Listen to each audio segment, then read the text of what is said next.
Welcome back. Thank you for coming back to the show, joining us again in another episode of Tosis. Today we are joined by artist, musician, composer, and performer Samantha DeBord. And returning viewers might recognize Samantha's voice from the couple episodes we did analyzing Neon Genesis Evangelion. How are you doing tonight? I'm doing very good. I'm very excited to be back. Welcome. So tonight we are glitching various Miyazaki movies, including Spirited Away, Howl's Moving Castle, Castle in the Sky, as well as My Neighbor Totoro. So the first question, I was wondering, kind of what is your relationship or history with Miyazaki movies, and what was the first one you ever watched? So, I love Miyazaki movies. When I was a kid, we would watch Spirited Away on VHS all the time. And I actually just watched it again with my friend the other day on that same VHS tape that I used to watch it on as a kid. So that's pretty cool. I've always really loved pretty much anything Ghibli. Or at least I could say I've always had like images of Ghibli stuff in my head. When I was a kid, I also saw Princess Mononoke, and I saw it when I was really little. And for years, I was like, what the hell are these like terrifying monster images in my mind? And all these crazy intense feelings. What is this? And then when I was like 16, I saw Mononoke again, and I was like, oh my god, and there it is. I found it again. So yeah, that's to say I enjoy them, and they've always been important to me, I guess. Yeah. I think the first one I saw, at least as far as I can remember, was Spirited Away. The movie theater had like a just like a showing of it, and Yeah, I remember my dad took me to it, and it was the English um, dub of it, and I don't know, I just loved it. And then I remember going to the family video, and anytime I could find any, I'd rent it. And I remember watching Castle in the Sky that way, and that one sticks out the most. But especially like Howl's Moving Castle too was another big one. yeah, totally. Um, I think there's actually a lot worth discussing about even just a few of the Miyazaki, uh, sort of like most popular ones about like pacing and like narrative differences from what other like media would have been like when we were kids or whatever. But I will say, artistically, I'm very inspired by Joe Hiyashi, who's the composer for a lot of Miyazaki stuff. Absolutely. That's actually a good transition into what my next question was, because I wanted to talk a lot about your music. And so I checked out your discography, and it's like very vast, ranging genre wise from kind of multi instrumental music to kind of singer songwriting, solo bass, solo guitar, improvisation, as well as electronic music. So I wanted to kind of ask, how did you get started with music and composing? And then also, with how diverse your catalog is, what is kind of your process of deciding between different kind of experimentation going album to album? Yeah. Wait, what should I start with? I get start with the how did you get started with music and composing? For sure. Yeah, so I just taught myself guitar when I was like 13. And that was fun, and I thought it'd be fun to learn bass, so I did that. And then I did jazz stuff in high school, and then went on to do jazz stuff in college. So, I mean, I was doing like kind of crappy garage rock, garage punk stuff too when I was a teenager, but it's been mostly jazz based. Um, a big part of that is just because the idiom of jazz music and the harmony of jazz music and all of the rhythmic expressions and attention to timbre, all of those things are really important to me in music in general. So jazz was just sort of a genre that I felt was my best way of exploring those things. Um, Eventually, I became very disillusioned with jazz music. I had a very negative college experience, and just in general, in the world with jazz musicians, it can be pretty intense sometimes. So I started to move towards other genres that I was seeing at like the DIY shows I was going to, which were a huge part of my musical upbringing, I guess, too. Um,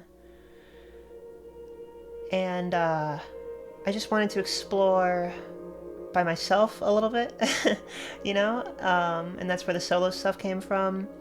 And then I wanted to add a lyrical part component to that also, uh, to sort of get back to stuff I'd been writing in high school. Um, so it's very cyclical for me. Like there's a lot of ideas and then interruptions and then returns to those ideas. Um, and everything has always just sort of been, I don't know, I guess all the music that I've ever made has always been present in my life. I just haven't had time to execute it. Yeah, absolutely. And then with the this next couple songs that you released this year, actually, which I was planning on playing on the show, you actually use the MPC 2000 XL. The is it how do you pronounce the name of it? IKEA? Akai. Akai. Sorry. Yeah, the Akai MPC 2000 Yeah, XL, the Akai, yeah. which I know is just like a very kind of well-known and popular sampler that just a lot of musicians I know, I don't know, it's kind of seen as this like holy grail instrument. It's been around for so long. It's been the go-to sampler for like so many genres and musicians. What is kind of your relationship with that? Well, I think the idea of like holy grail instruments is silly. I think that as many of those like same producers would say, it's more about making use of the tools that you have available to you.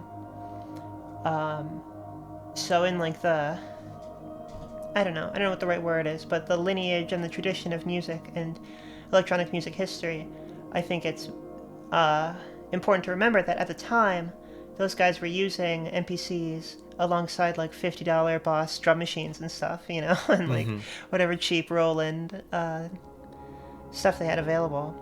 So I think that the idea of it being turned into like this boutique thing, especially since prices for music equipment are so inflated right now, I think the tendency to hold the instruments as somehow like inherently like, auspicious or whatever is a little unfair. But I will say the MPC 2000 XL fucking slaps. It's amazing. It's a pretty great tool.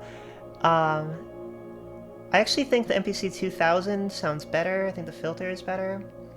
But I'm sorry, I'm rambling. I just have a lot of thoughts on this stuff, but rambling is perfect for the show.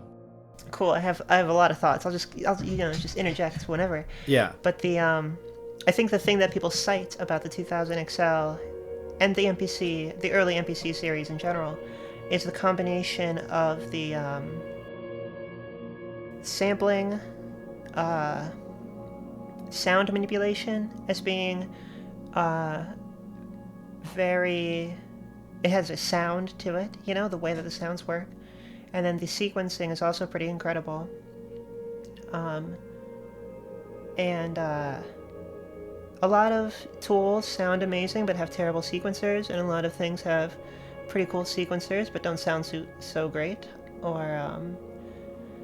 are incompatible in some way. But the MPCs really have that combination of truly amazing timbre and sound design and an incredibly intuitive and well thought out sequencing suite available to it. But they're just great. So you had mentioned you got started with teaching yourself guitar. When did you kind of switch into other instruments? Like what was your second instrument that you picked up? Yeah. Well, I took piano lessons as a kid, like a 5-year-old, and then I took guitar lessons when I was like 7. So I had a very basic idea of how music worked. Um, so guitar, I just wanted to play an instrument. I thought it would be fun.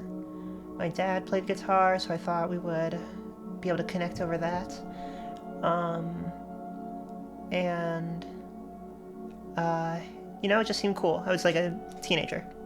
Yeah. Pretty quickly, I thought bass was cool as fuck. I'm pretty sure the Scott Pilgrim movie made me want to play bass. So I did that. I taught myself bass, and that was cool. Then I started playing upright bass in high school. And at this point, I just sort of like started experimenting with instruments. So like I tried to learn trumpet, I tried to learn saxophone. I still try to learn keyboard, but I'm terrible at it. Um, and then various like electronic instruments. I've always just been very interested in exploring music, and it always felt like something that I could do. It always seemed like natural. I mean, it was very comfortable to explore music. Yeah. How did you get involved with the oscilloscope kind of art? Because that's a kind of Oh yeah, combination of both visual art, but then also it's got because I remember when you were showing it, it's got the music element of the totally. synth element of this is what this wave looks like, this is what this shape sounds like. So yeah, kind of what's your history with that, and how does that kind of influence your music? Yeah. It's always been about uh, pursuing those sorts of sensory experiences that uh, I don't know, just like hold and draw your attention in a very cerebral and emotional way. Um, a lot like the Miyazaki movies, where the ability to create an image that has a matching timbre, uh, which is so attractive to me. So when I began to pay more attention to cathode ray tubes in general, I started to think about those sorts of things. And then I saw a tutorial from, gosh darn, I'm so embarrassed that this is where I got it from. It's so cringe. Look Mom No Computer had a video about making a quote-unquote Etch-a-Sketch on a CRT TV. And I thought that was the bee's knees. So I replicated it, and it was awesome. I had never done anything electronic before. This is when I was like, 18, 19 maybe? I was maybe 19. So I just started tearing open TVs and hooking them up to power amplifiers, like stereo home power amplifiers, and driving them with shapes from my synthesizer. And I would just sit there and just like try to find like the best sounds and the best images that demonstrated the things like the unrestricted frame rate and the decay of the phosphor and all these other features of CRTs that were so great. So it was always very much about the medium itself of CRTs. I was explaining this to someone recently that it's all about the tubes for me, like just experiencing the phenomena of the picture tube. And I forget to actually do art with them, I'm not a very creative person, I think. So I forget to, I don't know, communicate or demonstrate something with them other than how especially beautiful I think they are, and how much that resonates with me. So that's how I got started with that. That was, I don't know, 4 or 5 years ago. And then I just got more into music electronics, and synthesizers. And then, I might have said this before on my previous episode, but I started working for synth shops and synth companies in Chicago here, got a job as a repair technician, and then over the pandemic I lost my job, and I was at home, so I just focused on building and understanding CRT electronics, high voltage electronics in general, and just like exploring that, and now we are here. Totally. I think my introduction to Look Mom No Computer was kind of with a lot of people with the Furby organ. Oh, sure. Classic. Yeah, like I remember that being a big one, and then it kind of just like kind of forgot about that in general until it popped up. There was like another Furby related device of turning a different Furby into a synthesizer that would, instead of the organ where it was pressing the buttons and making the Furby react, it was bent to the way that every time the Furby spoke, just like it's like natural thing, it was hooked up to different like synthesizers and would make kind of different like automatic music with it.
That's a very cool, just I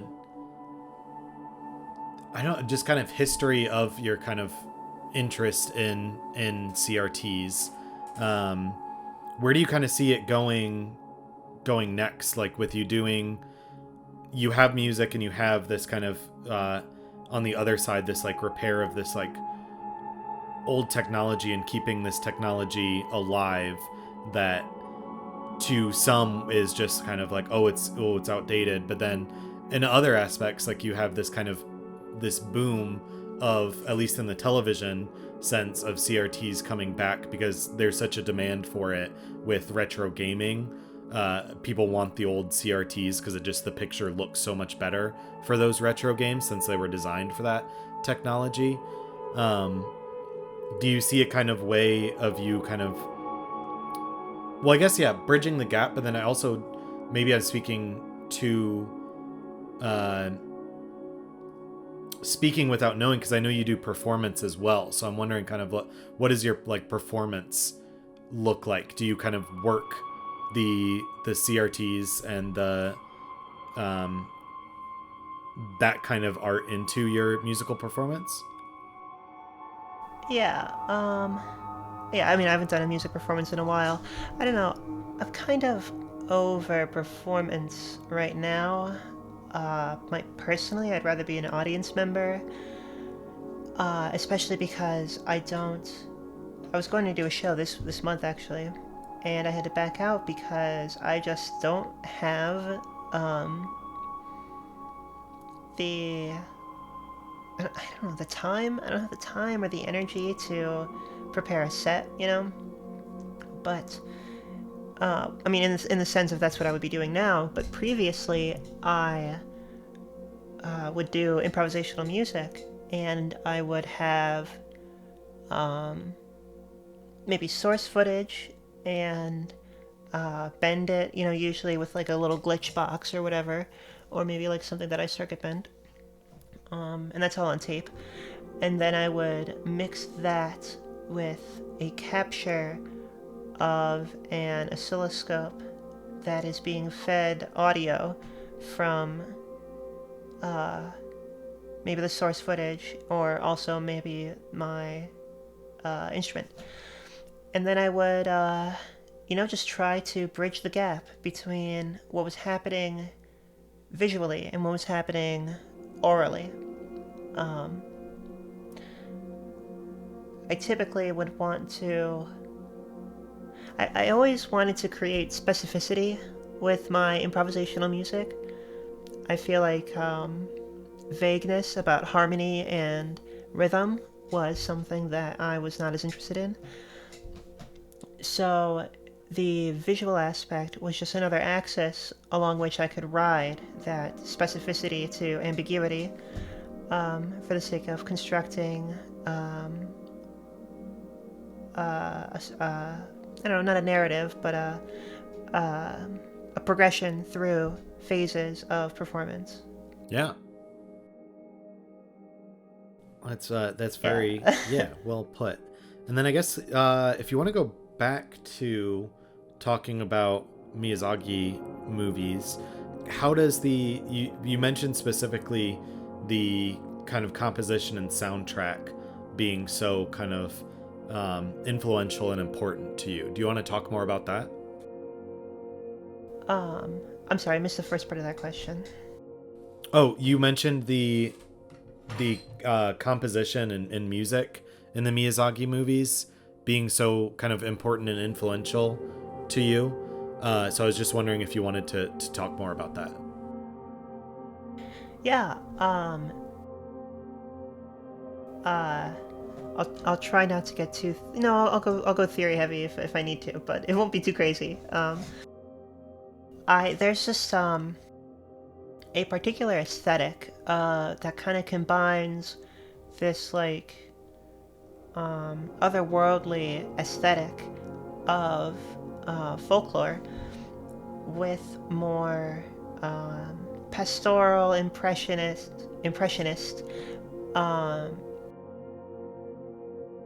orchestral textures and everything. And it's just so, I've always found it to be very effective at putting you in a space where the environment helps to construct the story, you know?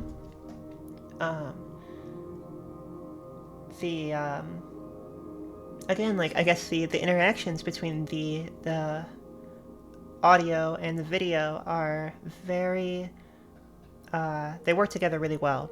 And it seems very deliberate and really captures the mood of whatever the film might be. You know, usually I think about Spirited Away and Howl's Moving Castle as having two of the best scores. And just like the sorts of harmonic devices that are used in those films they're just really good. They just sound amazing. For example, in Spirited Away, in the main track, I think it's called One Summer's Day, it opens with these chords that are built out of all these stacked fourths, and it uses this Lydian mode, and that like combination of stacked fourths and Lydian sounds is so like post-bop, and it's so impressionist, and it's just these huge sounds that are coming from all these different periods in musical history, and it makes everything feel very contemporary without sounding avant-garde, you know? Mm-hmm. And I find that to be just fascinating, just to experience over and over again. Yeah, absolutely. They're just very authentic, and there's no irony with them, you know? And I think that's very hip. Yeah. Yeah. What are your thoughts on the... Because I don't really buy it with the... I feel like every few years it comes back in as an internet trend to be like the true meaning behind Spirited Away, or the true meaning behind Howl's Moving Castle. It's like, what do you kind of think of those like fan theories? Because I never really buy into them. There's so much already going on and so much that can be talked about just taking the kind of stories at face value without trying to add these kind of like hidden messages to them. Yeah. I'm kind of wondering your thoughts on that. Yeah, I know exactly what you're talking about, because I had that same conversation the last time I watched Spirited Away. It's fandom stuff. That's stuff that fandom appreciators do, is they apply different lenses to media for the sake of trying to deepen their understanding of it, you know? Mm-hmm. And that's fine. Go off. If you... I do that shit all the time. I have all kinds of crazy, so-and-so is trans, so-and-so is a lizard person. Like, I don't care. Yeah. I do think that... Because I know what you're talking about, and I think that there is also a desire to try to integrate things you liked from your childhood into your adulthood, and by suggesting more mature themes or hidden subtext, it can make you feel better about liking a children's movie. And like, if that's your prerogative, that's fine. I have no problem with that. I just don't feel the need to do that. I personally think that the movies what they stand for is already incredible. If you haven't seen Spirited Away in a while, I highly recommend you watch it, and you just like pay attention. You just like watch it twice and pay attention, and you'll see how neatly everything fits into place, and all the characters play their roles in such a wonderful way to demonstrate some of the themes of the movie. And I have not so far been convinced by many of the fandom theories about true meanings, and hidden meanings rather, because they very often come at the expense of what the text of the film appears to be demonstrating. Absolutely. If that makes sense. Yeah, totally. Especially in regards to, Spirited Away and My Neighbor Totoro, where it's like, I feel like that those fan theories are interesting, and it's interesting to kind of watch it in that light. But I do think, especially with Spirited Away, that just the last time I watched it, I was kind of keeping those theories in mind, and it did just like, it felt like trying to add those adult themes to it just took away from the overall kind of experience of it. And it is a story that is like tragic at times and heartwarming at times, and didn't necessarily need any subtext. Yeah, I agree. I think also, like, I guess this is my last thought on this. I think many of those sort of fan theories, especially the ones with more mature content, are very shallow in their analysis and tend to look at the hypothetical or like the setup of the scenario rather than how it actually plays out and resolves, which is sort of what I was getting at earlier. And on top of that, I think that there are some pretty intense themes of like identity and ownership over yourself versus like being beholden to somebody who has power over you. And I think those themes have a lot of depth to them and are worth exploring rather than spending my time trying to get Freudian with it or whatever, if you know what I mean. Yeah. Especially with Spirited Away too, it's so interesting talking about identity, the kind of reoccurring theme of the name and the power of the name, which goes back in a lot of just different kind of occult or esoteric traditions. Like if you know the true name of this like spirit or demon, you can have kind of like authority or power over it, or like hidden names, that sort of thing, or like a god that like doesn't have a name, that those kind of themes. And then her like losing her name and then like finding it again and finding her power back is very, very interesting. I agree. And just the idea of all these lost spirits and the spirit of the river not remembering who he was and reconnecting and finding his connection. And there's almost this, I like Spirited Away too because a lot, because there's this, I guess you can kind of see this theme throughout a lot of the movies, but there's an animistic theme kind of going throughout, just the use of spirits, but then also just this kind of connection with nature, not just in these beautiful landscapes, but you have in Howl's Moving Castle, you have the fire spirit that lives on the stove, and then Spirited Away you have this spirit of it's a spirit of the river, right, that she had met when she was younger. There's two river spirits. One of them is a side character and one of them is the main character, one of the main characters who you're talking about, Haku. Totally. I think that's also a big part of it, showing how spirits can hurt people, like they can turn them into pigs, or they can steal their names, or they can eat them or whatever. But that first river spirit we meet is actually he goes to the bathhouse because he's polluted by humans, So I think that it seeks to show that humans can hurt spirits too, and that humans aren't powerless in the spirit world. Yeah. And then the connection at the end with when she realizes who the river spirit was, the fact that like it was the memory of like her as a kid, and how the spirit of the river like kind of saved her and like pushed her back, because wasn't she like she was drowning or something, and then the river spirit kind of took her drowning. back.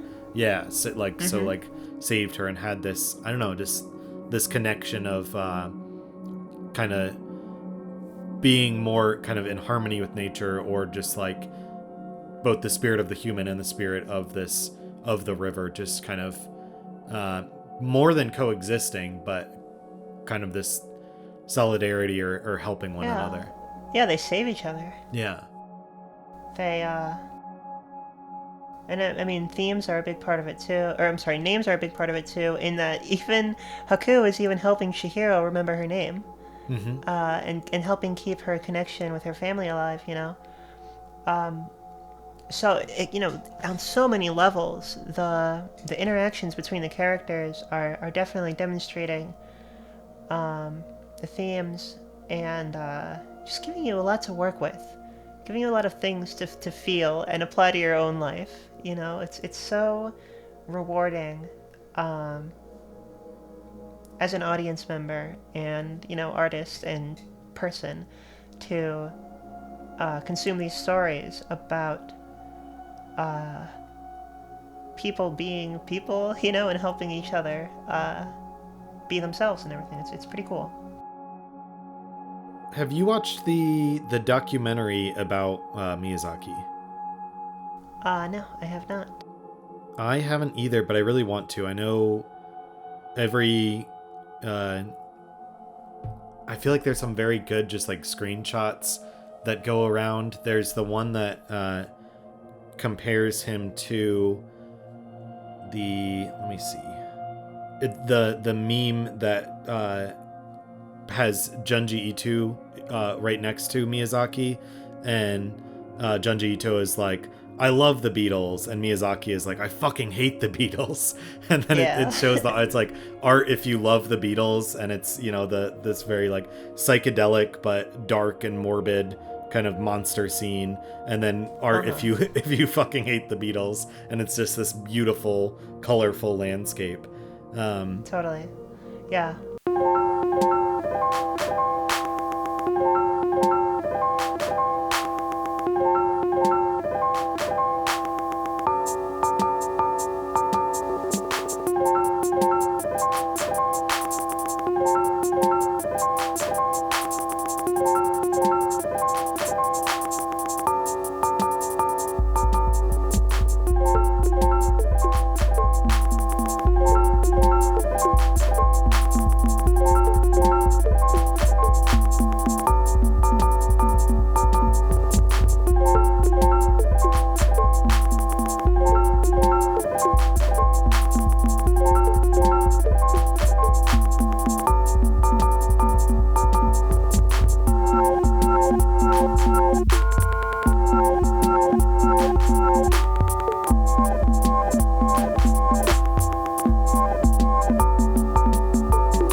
I think that even speaks to the idea that these movies have a very specific aesthetic that evoke a certain separation from other styles of media, if that makes sense. Mm-hmm. Yeah, very original. I want to watch the documentary because I just know he seems like a very just interesting artist, and I am kind of definitely drawn to I don't know if curmudgeon's the right word, but I want to use the term because it's like the movies he makes and everything. Yeah, he's kind of a hater. Yeah, his movies are so beautiful. His movies are so beautiful and so much just like deep love to them. But then every interview I've seen with him, he's just like, and it could just be an age thing too, but he's just like kind of very, grumpy, but in an endearing, artistic way. Yeah, totally. Yeah, there's that image of him saying anime was a mistake or whatever. Yes. Yeah. Iconic. And I also love the image of him, he's like talking to his cat and is just like, look at you just nap all day. Like, you have the perfect life. Yeah. Yeah, he's anime David Byrne. Yeah.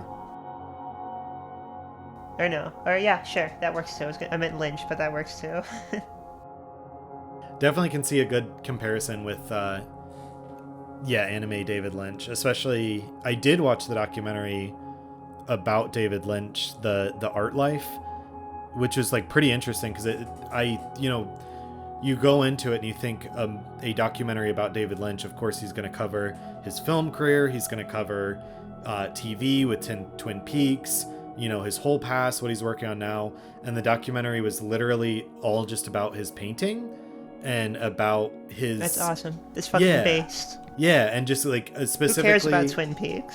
Exactly. And and for him too, because his view on film is so much like his view on film isn't different than his painting. With film, he's just painting his dreams, but they're moving, as opposed to just like solitary, like on the canvas.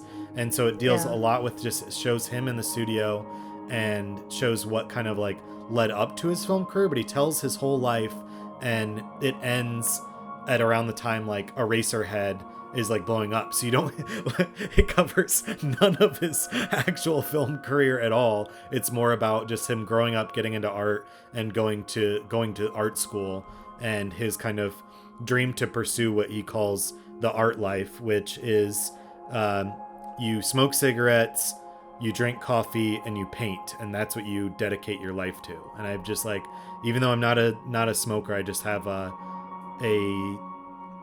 respect for that, and a, I don't know if jealousy is the right word, but definitely just an acknowledgement of like wishing I could fully live that lifestyle of only, doing these three things, and that one thing being painting or making art. Yeah, totally. I don't know. I have been returning to repairs and stuff as a profession after I fell out of some remote work I had been doing, and I feel like the repair technician life is very similar to coffee, cigarettes, and painting, except it's like Red Bull and weed and soldering. It's not as maybe not as hip, but it's pretty fun. It does feel really good to be, I don't know, in a way that satisfies like a little bit of like my Marxist disdain for capitalism. It feels very like bohemic or something, bohemian, to be like a freelance technician instead of like a freelance artist or whatever. Yeah. And it's interesting too, because it's with being the technician, there is this art to it of that not anyone can do it, like anyone can learn, but it's like you already have these kind of skills. There is this, this art to it, and then it's also the aspect of working with your hands as opposed to when you're completely separated from that labor, like you are actually like taking things apart and kind of putting them back together, repairing them, and seeing kind of the ins and outs of things, where as opposed to kind of being more alienated from that labor. Yeah, absolutely. That is a huge part of it. Interacting with I mean, I talked to somebody at some party and they're like, I have a broken amp, and I'm like, that's crazy. I fix amps.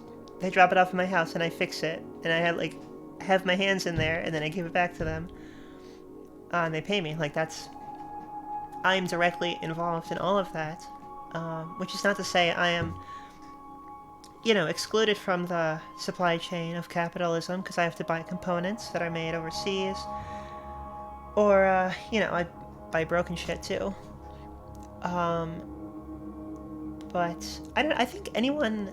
I just started doing this stuff, I just like got into it, and I just kept buying like nicer soldering irons when I could afford it. Yeah. But so I think absolutely anyone can do repair work. I'm not like, I don't think there's some quality you have to have. You just have to have like time. You have to be really good at Googling stuff.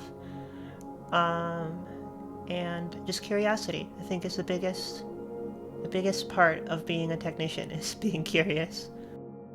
Absolutely. I think learning how to solder might be the next step for me. I know when we first met, we were kind of talking Oh yeah, about, you gotta learn how to solder. Yeah, we were talking about, circuit benders, and so far artistically with my kind of digital glitch art, I am going in and doing, like messing with the code or taking image files into Audacity and, applying these different kind of like pedal effects to a taking an image file, making it a sound file as raw data and messing with it.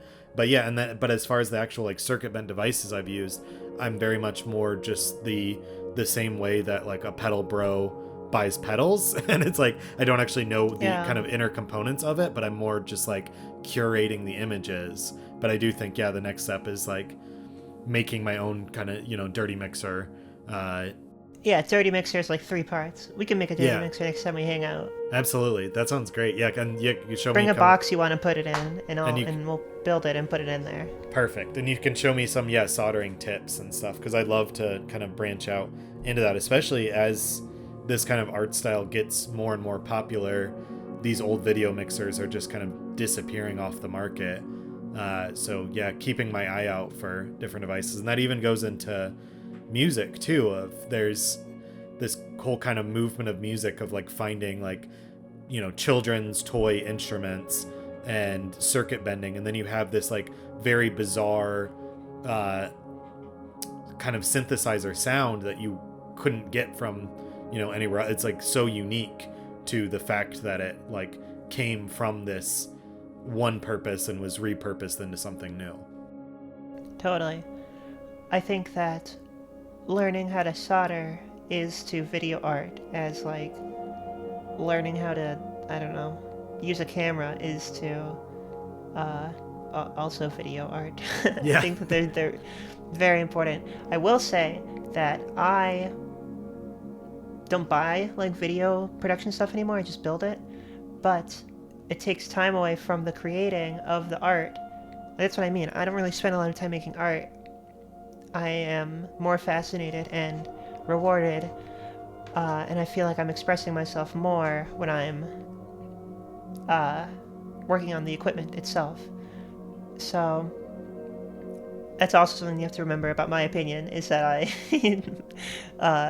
like the nerd shit more than I like the actual, I don't know, artistic process, I suppose. Mm-hmm.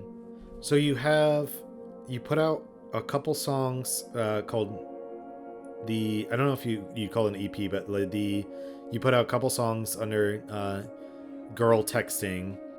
Yeah. Oh man. Yeah. Yeah.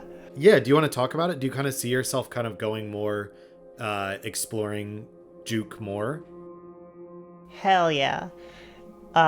Footwork is the culmination of the entire musical history of planet Earth. It is the best music that has ever existed. It is the most contemporary music that's ever existed. It is like the hippest shit by far. I have like endless enthusiasm about it, and it's made right here. It's made in Chicago. I mean, it's not made here. I'm like a white person who lives in Lincoln Square. It's made in the south suburbs and stuff. Mm-hmm. But yeah, historically from Chicago is a Chicago genre. Hell yeah. I love being from Chicago, so when I first heard this music, I was so blown away that something so incredible could be made so near to me, you know? I am so inspired by people like DJ Rashad and RP Boo and DJ Manny is like making incredible stuff right now, and I am definitely really interested in it. I don't really feel like performing it. I feel like just making it and posting it. As I become like more of a person and I begin to understand more how I'm comfortable existing and what I want to do with my personhood, I realize that there are some experiences that I just enjoy online, but I don't really care for in person, you know? Mm-hmm. And I would rather keep the girl texting shit on the internet and then in person keep performing the jazz stuff, you know? Totally. Yeah, because I don't know how to DJ, you know? Yeah. It's a different skill set, and I don't care to. I don't have the time. I don't have the spoons. Yeah. But maybe that's one thing another time. I haven't. Yeah, that's one thing I haven't learned either. With like, I haven't done that many performances in general, or in Chicago. But it's like the one performance that we met at, that was so much, I guess, more focused on the video, even though I did do the music too, but I wasn't DJing as much as I feel like every time I've done a performance, unless it's kind of a vocal element added with it, all of the background music has been just like pressing play. I have a playlist of music I made ready to go because I haven't figured out kind of how to DJ, but also just like how to add those kind of like live elements, especially with being more just like electronic. And then but I don't know, I totally get why you want to keep the juke stuff online and do the more kind of improvisation stuff live, but it would be, if you do learn how to DJ, it would be a lot of fun, because I really do enjoy enjoying your new music, so I think it'd be a lot of fun to dance to. So I have my MPC going into like a little mixer, going into a 2-track cassette recorder, and I have that going into an interface on my laptop where I have like a compressor and a high-pass filter, and that's my entire process. But it's like the entire how I'm making this music. It's really, really, really fun to just work in the MPC and just like make these like big ass fat basses and just like layer things and explore the relationship between the 16th note and the triplet, which is what footwork like rhythmically is and why it's so good. It's because it's like the same rhythmic thing as jazz has. I could talk more on that. I don't know if you care for my rhythmic analysis. So. Yeah, absolutely. Like jazz will have a quarter note triplet, right? That's what a swing is. But if you... Oh, I was going to say this about documentaries. If you go and you watch these documentaries on YouTube of these footwork cats making beats, they explain like what they're doing, and it's all fucking genius, and it sounds incredible, and they're all really nice, and you can learn so much about what things are important for the music and what aren't, and it's like, it's such a fascinating and like awesome and danceable result that I just like, I like have to pursue it. It is just so killing. Like, it's so nice. It's so much fun to dance to. I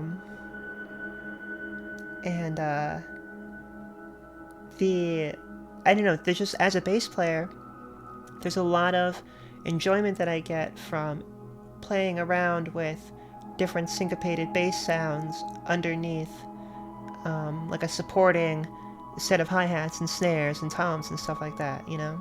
Mm-hmm. It's really fun. It's really, really fun. I'm glad that people like it. People seem to really enjoy it, so... So you said you're going, like, the MPC is going into, you said it, you had a cassette recorder with that? Sure do. It's That's awesome. Marantz SD112. It's garbage and it doesn't sound so great, but it gets really, really fat, compressed tape saturation. It's really, really good. That's awesome. Do you see when is kind of your thinking your next release? I don't know. I'm probably gonna go through. I have a ton of stuff recorded. I mean, I say a ton of stuff. I have maybe like 15 minutes worth of stuff recorded. I'm probably gonna record one side of the tape and then chop that up a little bit and post it on Bandcamp. Might start posting on SoundCloud, honestly, but I feel like that would be obnoxious. I don't think it's obnoxious. It's weird. It's SoundCloud has taken on. SoundCloud and Bandcamp are so much very different scenes, but I don't know, there's such good stuff on both. I mean, in that, I think SoundCloud is hip. I'm not sure that I don't really know if my voice matters very much in, like juke, footwork sort of stuff. I think that I'm still catching up. I wasn't even recording anything for the first like month and a half that I was working on this stuff again, because I just thought it was garbage. So I think I'm gonna keep posting on Bandcamp until I have something like actually good, and then I'll start posting it on SoundCloud. I just feel like I think this music is so alive right now, and the culture is so I'm so distant from it, really, because I grew up on the other side of the city, that I feel like I ought to be particularly respectful in like the sort of stuff that I'm uploading. I don't know, I might be being a dork about it, but I just think that it's I feel very challenged by it, Yeah, absolutely. And I think it's like it's good that you're like kind of conscientious like about that, and like are aware of the history and are, paying respects or paying dues to that, as opposed to just like jumping in and being like I'm the new sound of juke, yeah, obviously I'm not. Yeah. But it's really exciting. I listened to a lot of 3 different albums, and that's the kind of interesting thing, and one reason I kind of wanted to talk to you about it. Just it's not even, I wouldn't even call it progression. Like with certain artists, you listen to them and you can hear like a clear progression of like someone getting better and better, but your music, you're very much just exploring kind of different genres, different sounds, different kind of ways of organizing sound and making music. And I'm very excited for this for your cool. more thank you. I'm very excited to hear more, very excited for more juke. But on the show I was gonna go ahead and play both songs, so they will be cool little music videos that I can send you as well. Cool. That'd be great. Thanks for having me. Absolutely. Thanks for letting me talk about all this stuff. Totally. Anything you want to share with the viewers before we go? Well, I have more stories about music stuff, so I guess we'll have to come back. Yeah, but, we'll have to do another episode. Yeah. I guess I'd say keep watching this show because it's fun and good, and keep doing your little creative projects because, like, that's the point. Absolutely. Thank you so much for being on. Thank you.